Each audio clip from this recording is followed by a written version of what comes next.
Assalamualaikum warahmatullahi wabarakatuh.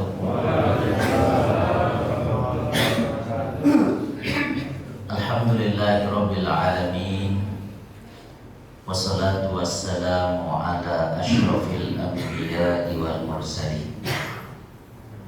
Sayyidina Muhammadin wa ala alihi wa ashabihi ajma'in. Amma ba'du. Bapak Dirut PT AFGM yang sama-sama kita hormati, kita cintai, kita banggakan, Bapak Haji Lalu Ahmad Zaini yang belakangan tenar dengan sebutan Laz, Ibu Tiru yang juga sama-sama kita hormati, Bapak Ibu para pejabat struktural di lingkungan PT AFGM, para pegawai karyawan, singkatnya hadirin dan hadirat rahimakumullah. Puji syukur kita panjatkan kehadirat Allah Subhanahu wa taala. Pada pagi hari ini alhamdulillah kita dalam keadaan sehat walafiat.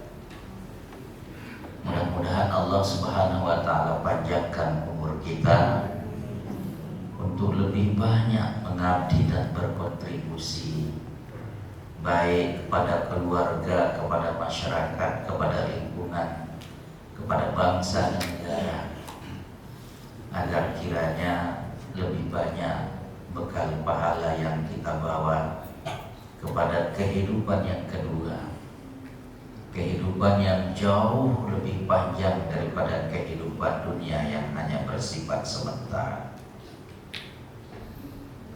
Salawat beserta salam semoga tercurah kepada baginda Rasulullah Sallallahu Alaihi Wasallam. Semoga kita semua telah mendapatkan syafaat dari baginda Rasulullah Sallallahu Alaihi Wasallam. Bapak Ibu yang dirahmati Allah, dalam Al-Quran ada satu surat namanya surat An-Naml. An-Naml, Naml itu artinya semut. Ya. Allah Subhanahu wa taala tentu tidak sembarangan ketika memilih dan menyebut nama binatang, nama hewan dalam Al-Quran. Pasti ada hikmah, ada pelajaran-pelajaran yang ingin Allah Subhanahu wa taala berikan kepada manusia, walaupun lewat sosok binatang makhluk yang sangat kecil, sangat mungkin dalam benak kita manusia itu seolah-olah tidak berharga. Tapi izinkan saya pada hari ini Bapak Ibu jemaah rahimakumullah untuk mengajak kita semua belajar dari makhluk yang bernama semut ini. Semut, apa bahasa Sasanya? Dedes. Ada yang bilang dedes, ada yang bilang teres ya. Ada satu tempat saya pernah berceramah di wilayah Lombok Tengah, daerah dekat Pengadang, namanya Embur Teres namanya. Itu sebuah kampung di tengah sawah. Mungkin memang si duit teres lah itu ya, ia putarenin kampung niki dengan Embur Teres. Tapi waktu saya ke sana denara teres.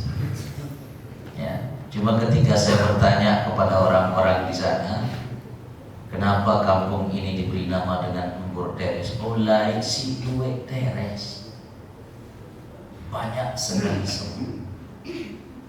Mohon maaf, ada yang nggak ngerti bahasa Sasak di sini? Ada nggak yang nggak ngerti bahasa Sasak?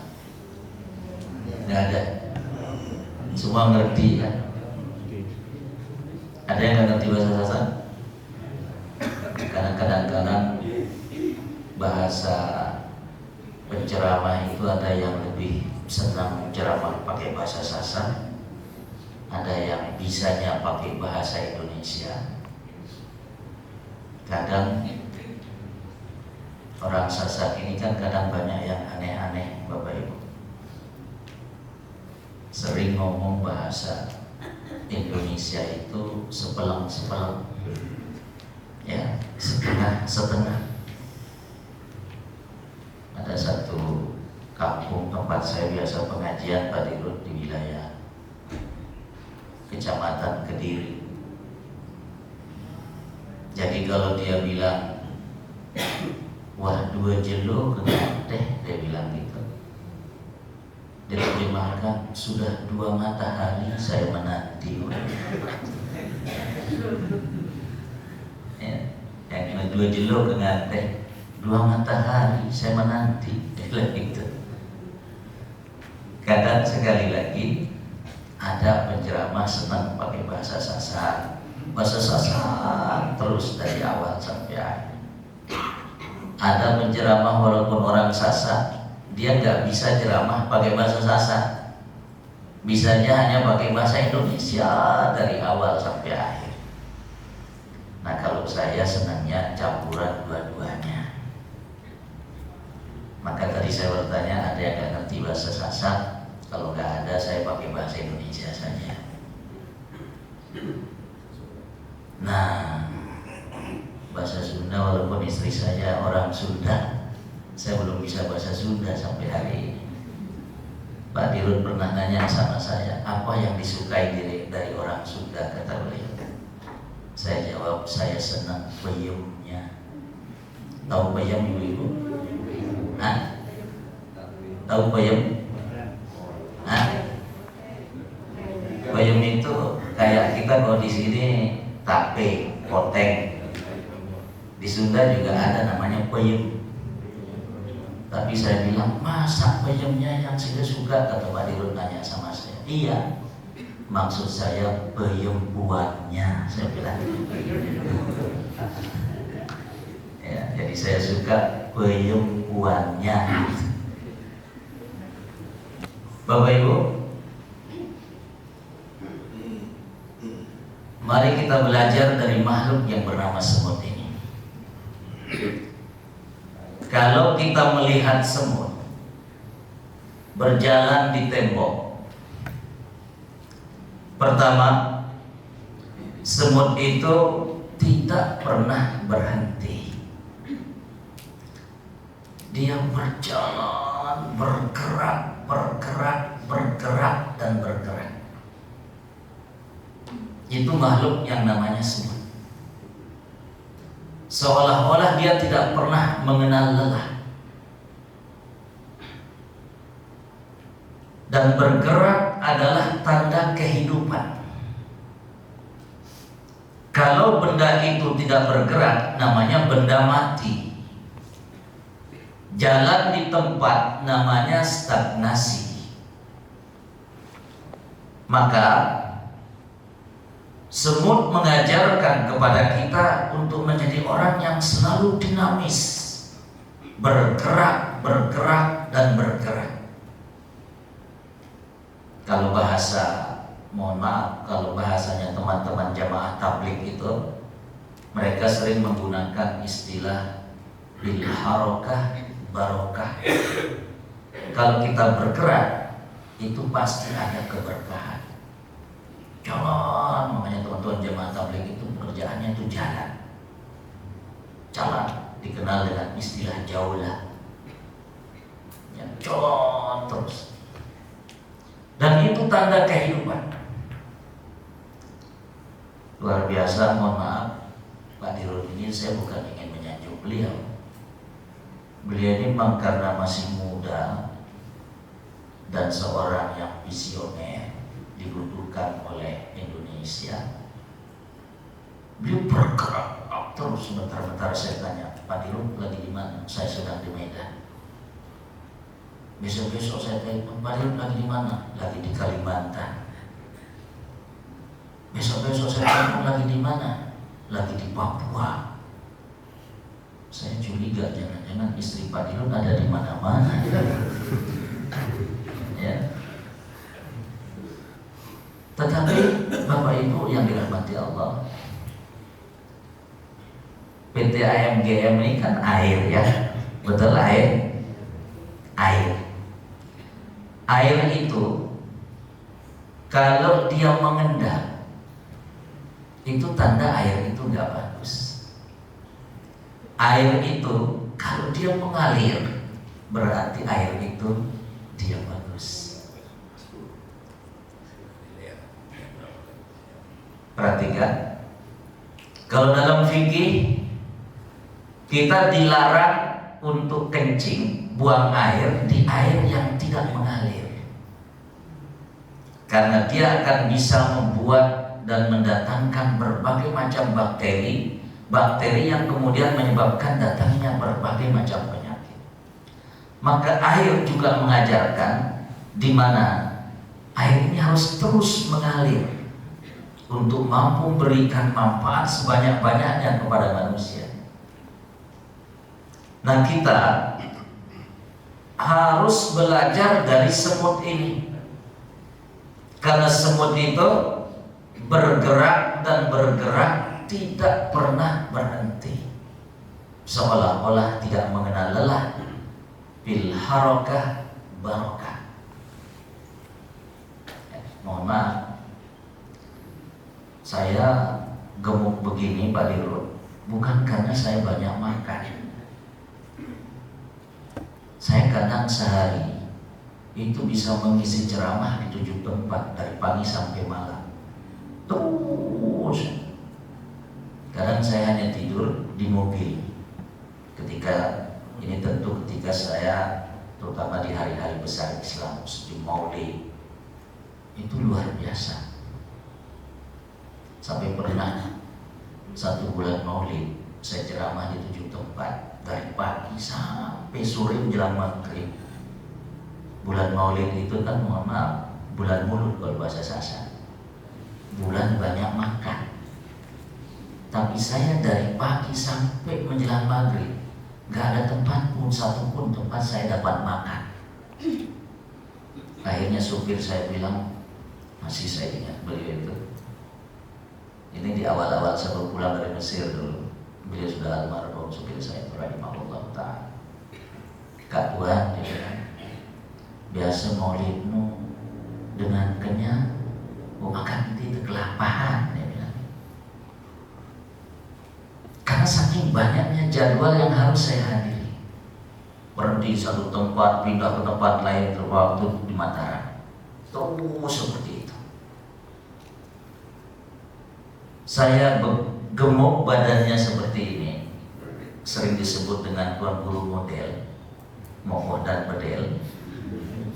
Itu bukan karena saya banyak makan, tapi yang menyebabkan saya gemuk begini karena sering ketika capek kemudian saya makan lalu ketiduran. Itu yang bikin perut jadi bedel seperti ini.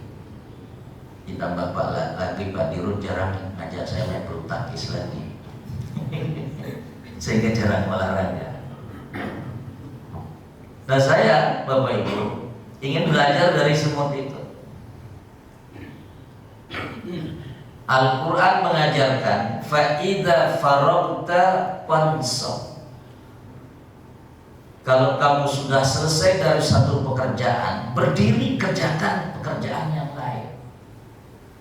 Maka saya sering mengatakan dalam Islam sebenarnya tidak ada yang disebut dengan jobless. Tidak ada istilah pengangguran. Seorang muslim itu dia tidak boleh, ya, tidak boleh kemudian nganggur. Wa idza faragta fansab, kata Allah. Kalau kamu sudah selesai dari satu pekerjaan, berdiri kerjakan pekerjaan berikutnya. Makanya ada konsep tidak boleh menunda-nunda satu pekerjaan sampai besok hari. Kalau hari ini bisa diselesaikan, selesaikan hari ini. Bapak Ibu jamaah rahimakumullah,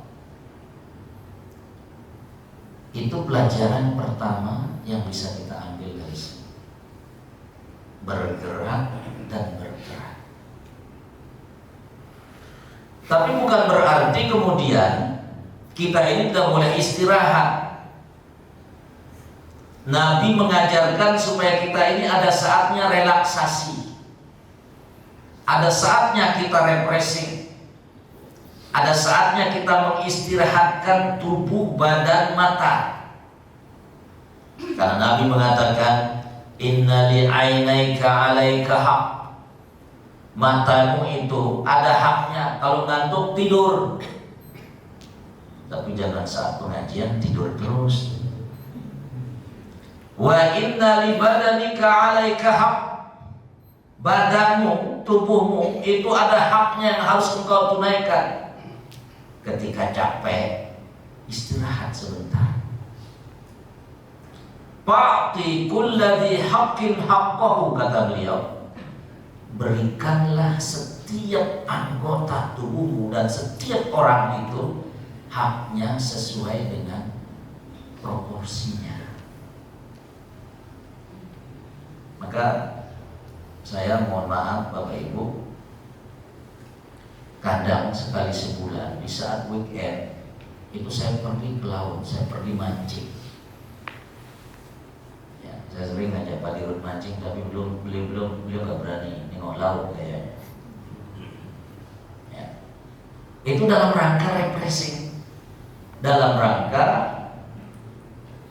saya sering mengistilahkan, kalau dalam istilah bahasa Arab namanya in'ash, bahasa kerennya recovery.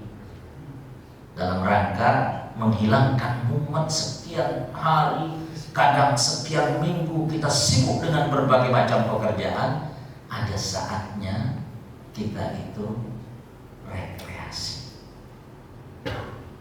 Mohon maaf Bapak Ibu yang dirahmati Allah, bahkan dalam kehidupan berkeluarga mungkin banyak di antara kita yang belum tahu Rasulullah SAW itu sosok kepala rumah tangga yang romantis luar biasa. Kehidupan rumah tangga beliau itu gak kaku. Aisyah radhiyallahu anha meriwayatkan dalam hadis sahih riwayat Imam Bukhari dan Imam Muslim, Rasulullah sering mengajak beliau lomba lari. Ya. Kata Aisyah, kadang Rasulullah yang keluar sebagai pemenangnya ketika saya badannya gemuk, kadang saya yang keluar sebagai pemenangnya ketika badan saya sudah kurus. Artinya Rasulullah mengajarkan kita jemaah rahimakumullah agar ada saat, sekali lagi, di saat bergerak dan bergerak itu ada saat di mana kita harus istirahat, ada saat di mana kita harus relaksasi, ada saat di mana kita harus refreshing.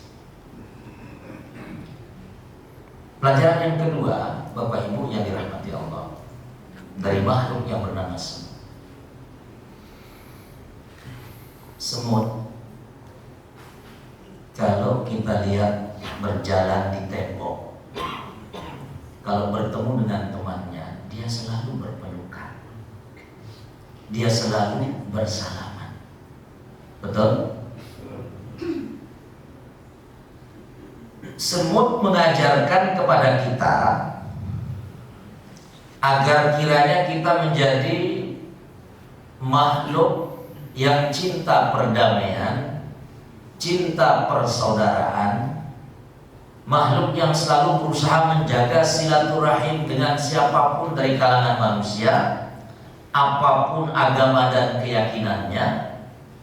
Semut mengajarkan sekali lagi kepada kita untuk selalu bersalaman ketika bertemu dengan siapapun juga dari kalangan manusia. Tentu tentu mohon maaf Bapak Ibu yang dirahmati Allah, Nabi mengatakan apa? Izal taqarajulan, kalau dua orang bertemu di jalan, bayatasofahan, lalu kemudian mereka bersalaman, tatasaqat anhuma zunubuhuma, berguguran dosa-dosa dari keduanya selama tangannya masih bersalaman. Ya, mohon maaf. Tapi ini ketika laki dengan laki-laki berjumpa, bukan ketika laki dengan perempuan berjumpa lalu bersalaman, apalagi cipika-cipiki pipi kiri pipi kanan. Ya, mohon maaf. Saya mohon maaf jamaah rahimakumullah. Saya mohon maaf ya, ini di pondok pesantren saya itu santriwati gak boleh salaman dengan gurunya, termasuk dengan tuan guru.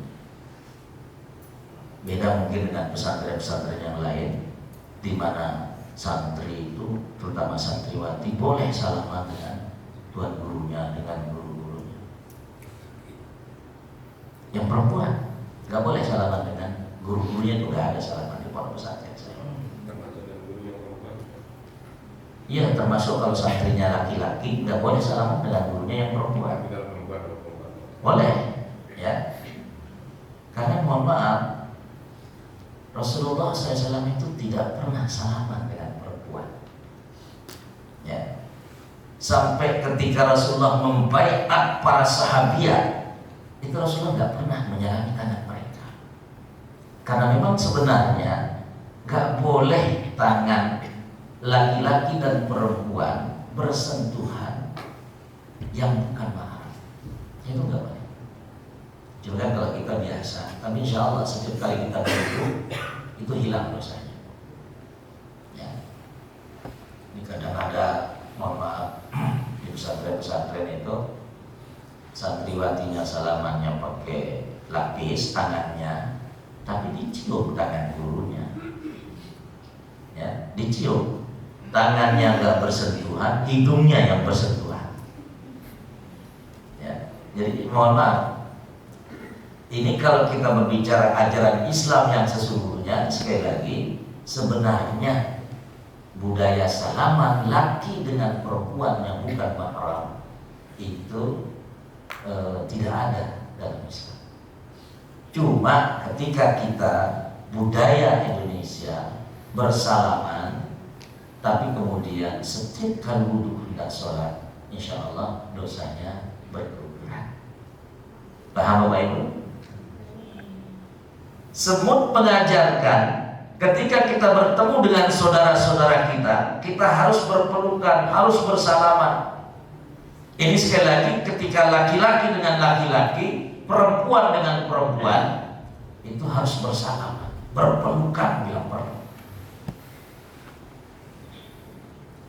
Semut mengajarkan kepada kita supaya kita ini gak ada perasaan benci, gak ada perasaan marah, gak ada perasaan dendam, gak ada perasaan iri. Ya, mohon maaf. Ini kadang satu kantor, satu ruangan, ya saling kemian doa. Ibu kemi di tahu dah berkemi? Apa bahasa Indonesia berkemi? Hah? Apa bahasa Indonesia berkemi?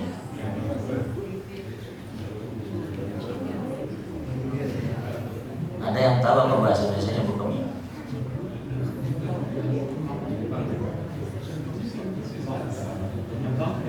Nyebang. Nyebang kemarin bahasa Indonesia ya, bahasa Arab nyebang. Ya, saya nggak tahu apa berkemi itu bahasa Indonesia. Saling kemian, kemudian nggak saling komunikasi, nggak ada silaturahmi, yang ada perasaan iri dan benci. Ini mohon maaf. Dalam dunia kerja, dimanapun kita bekerja, dimanapun kita berada, Hati ini harus lapang. Karena nanti kita akan menuju kepada pelajaran ketiga dari semut. Apa pelajaran yang ketiga dari semut, jemaah rahimakumullah? Semut itu ketika ia mengangkat apapun selalu mengangkatnya bersama-sama. Makanan, walaupun berat, tubuh mereka sangat kecil, mereka angkat bareng-bareng, bisa mereka angkat. Karena dilakukan dengan kebersamaan. Lah kalau misalnya kita satu kantor, satu ruangan, gak ada komunikasi, gak ada silaturahmi, biasanya kerjasama itu gak ada. Yang ada sama-sama kerja. Nih sakit begawean, saya sekian masih begawean, lebih saling kemian. Biasanya kerjasamanya gak ada. United is power. Kebersamaan itu akan melahirkan energi, melahirkan kekuatan. Saya yakin tugas di PTM Game ini berat. Banyak sekali tugas-tugasnya. Dari jajaran direksi sampai yang paling bawah, itu tugasnya sangat banyak. Tapi semua dan seberat apapun tugas-tugas itu, manakala dikerjakan bersama-sama, gotong royong, kolaborasi, insya Allah semuanya akan bisa teratasi. Maka mari kita belajar dari semut.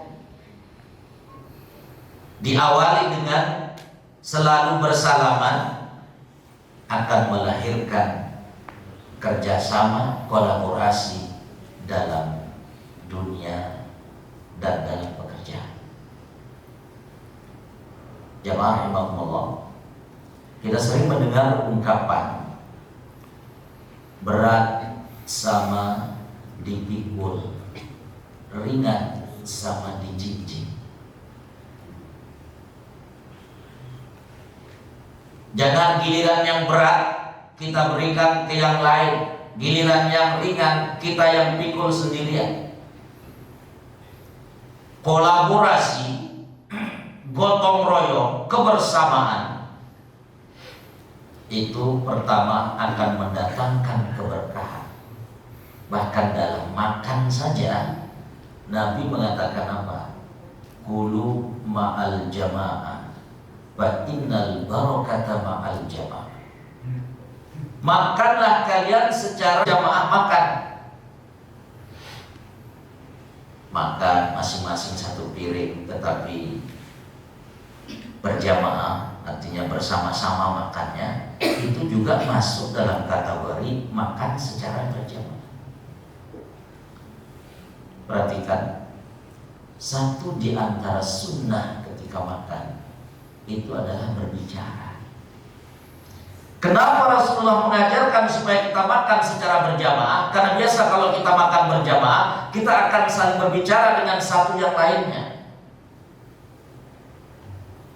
Dan makan sambil berbicara secara kesehatan itu sangat bagus sekali. Dia membantu proses pencernaan.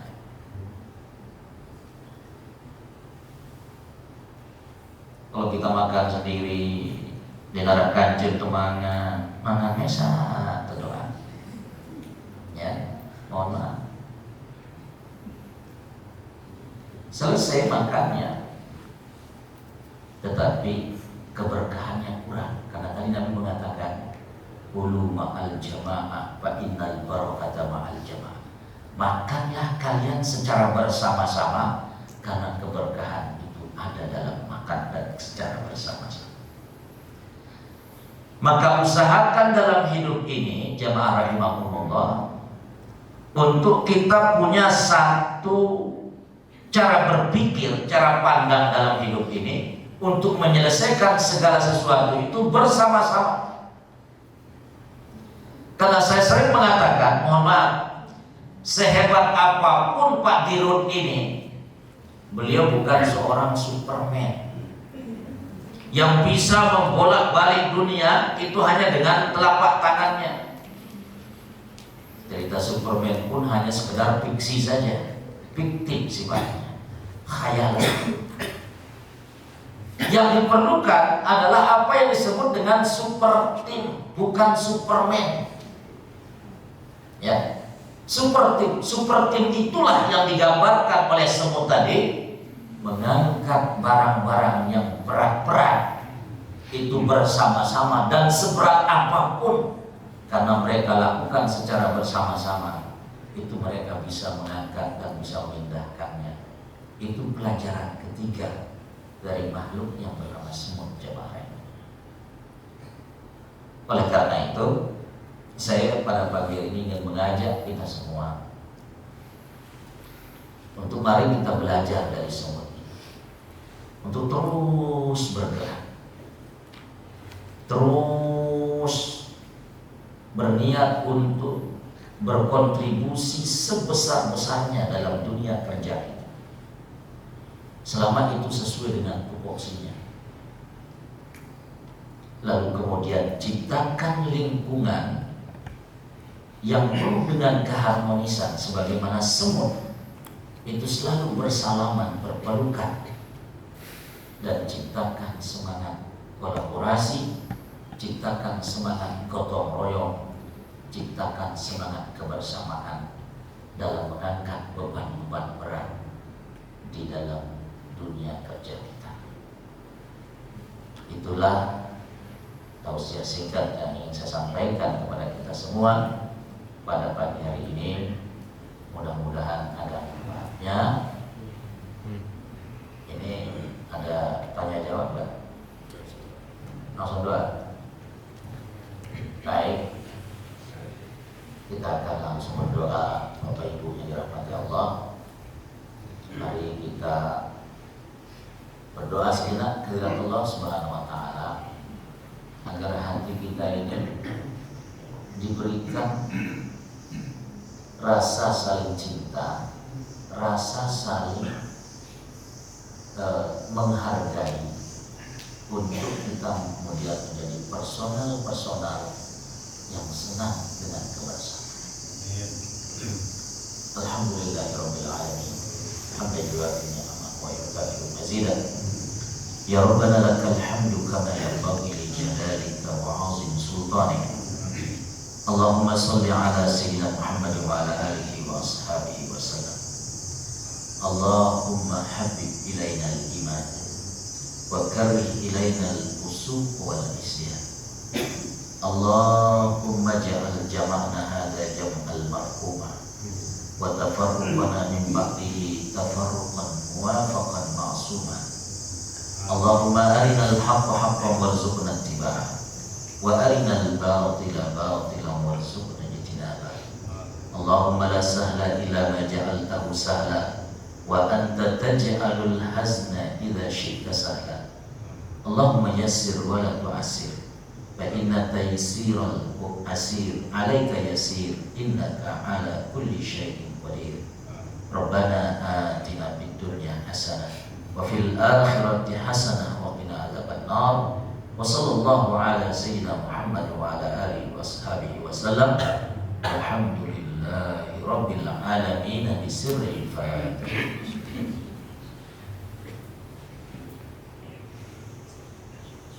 Kurang lebih mohon maaf. Wassalamualaikum warahmatullahi wabarakatuh. Waalaikumsalam.